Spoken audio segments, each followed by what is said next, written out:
Bonjour à tous, il est temps de suivre l'actualité internationale de ce 19 septembre 2025. Bienvenue à tous. La vice-ministre de l'Intérieur Eugénie Tshilakamba a effectué une patrouille sur le fleuve Congo partant de la commune de Gombe jusqu'à Maluku pour s'assurer que la sécurité règne sur le zoo qui constitue la frontière avec le Congo-Brazzaville face aux menaces sécuritaires qui guettent la capitale congolaise.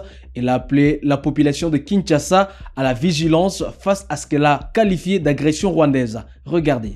La vice-ministre de l'Intérieur, Eugénie Tshilakamba, a consacré toute une journée à la patrouille sur le fleuve Congo et ses différentes îles dans les communes de la Gombe, Limete, Massina, Nsele, tronçon aéroport d'Ndjili jusqu'à Maluku. L'objectif est de s'assurer que la sécurité règne à tous ces coins frontaliers avec le Congo-Brazzaville, surtout pour les pêcheurs et leurs familles. Au long de son périple, Eugénie Tshilakamba a fait flotter les drapeaux symboles de l'autorité de l'État avant de mobiliser les forces de l'ordre ainsi que la population à la vigilance en cette période où la République démocratique du Congo est agressée par le Rwanda et ses supplétifs du M23. Et nous lèvons à notre postérité pour toujours. L'attachement des Congolais, y compris des enfants non scolarisés à leur identité nationale, fait marquant qui a réjoui la deuxième personnalité de la territoriale, qui à son tour a appelé à l'unité derrière les efforts diplomatiques et militaires du chef de l'État et commandant suprême Félix-Antoine Tshisekedi Tshilombo pour un Congo uni, fort et prospère. Seule au volant, la vice-ministre de l'Intérieur, Eugénie Tshilakamba, a navigué avec un... Le vice-premier ministre Chabani Louko est arrivé à Pékin pour renforcer la coopération sécuritaire entre la RDC et la Chine. Il a participé au Forum international sur la sécurité publique le 17 septembre. Le 6 septembre, il a rencontré son homologue chinois pour discuter d'un protocole d'accord sur la coopération en matière de sécurité. Cette collaboration vise à améliorer la sécurité en République démocratique du Congo et à renforcer les capacités de la police nationale congolaise. Reportage. Arrivé le lundi 15 septembre à Pékin, capitale de la République populaire de Chine pour une mission officielle, le vice-premier ministre, ministre de l'Intérieur, Sécurité, Décentralisation et Affaires coutumières, Chabani Louko a honoré l'intégralité de son programme de travail consacré à des activités importantes sur la sécurité publique en République démocratique du Congo. Pour son premier jour de travail, le vice-premier ministre a eu avec son homologue chinois, le conseiller d'État et ministre de la Sécurité publique Wang Xiaorong, une rencontre bilatérale stratégique liée aux questions du renforcement de la coopération en matière de la sécurité publique entre la République démocratique du Congo et la République populaire de Chine. Les deux personnalités ont, au cours de leurs échanges, abordé essentiellement le point sur la signature imminente du protocole d'accord qui ouvrira la voie à une collaboration plus directe et durable au service de la sécurité et de la stabilité des deux pays. Cette réunion capitale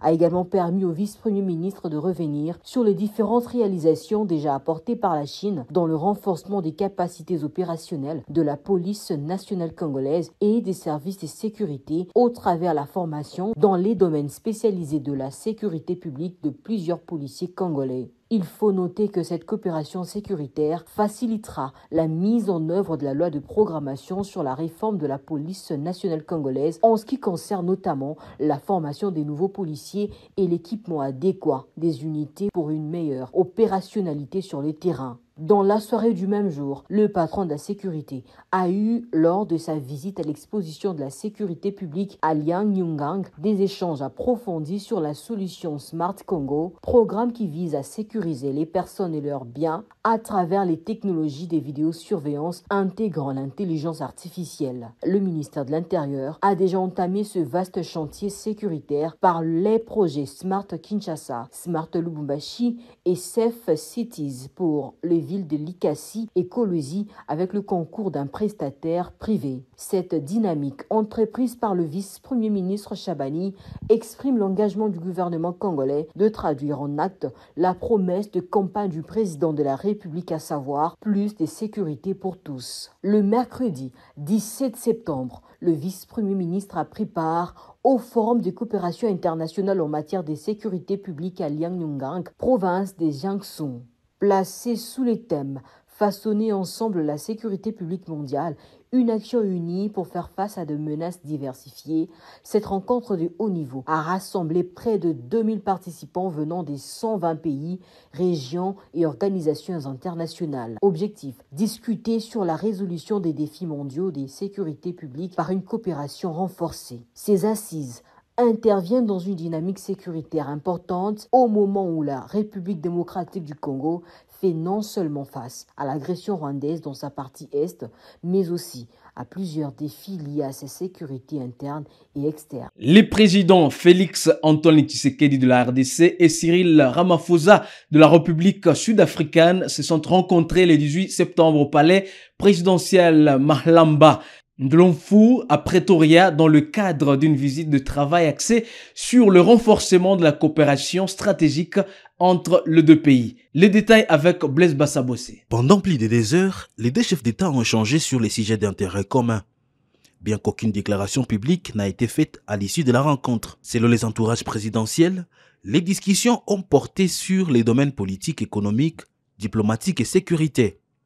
La RDC et l'Afrique du Sud sont tous 2 membres de la communauté de développement d'Afrique australe SADC et collaborent activement sur les questions régionales, notamment l'intégration économique, la sécurité et la stabilité.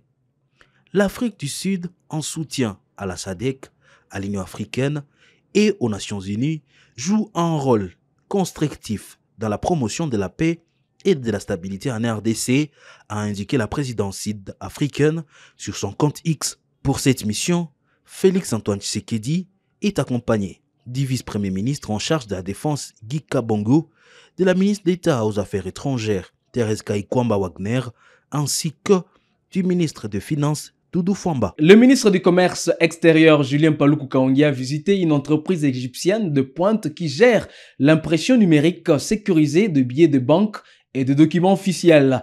Impressionné par la technologie de cette société, le ministre a invité le directeur général Ahmed Mohamed Abdel Salam à participer à la foire congolo-égyptienne prévue à Kinshasa en novembre. C'est dans le but de partager le succès de la société avec les opérateurs économiques congolais et étudier la possibilité de s'installer en République démocratique du Congo. Reportage. La République démocratique du Congo, par l'entremise de son ministre du Commerce extérieur, Julien Paluku Kahongya, a pris part active mardi 16 septembre 2025 au forum du secteur privé qui vise à mobiliser les secteurs privés en tant que levier du développement pour les pays moins avancés sur le continent africain. Rencontre organisée à marge de la 17e réunion du Conseil des ministres de la ZLECAf au Nouveau-Caire en Égypte. Ce forum a exploré les opportunités de partenariat pour les investissements du secteur privé en Afrique en se concentrant sur 5 secteurs prioritaires et notamment l'énergie renouvelable, l'agriculture et le développement rural, la connectivité, les changements climatiques et le tourisme avec comme objectif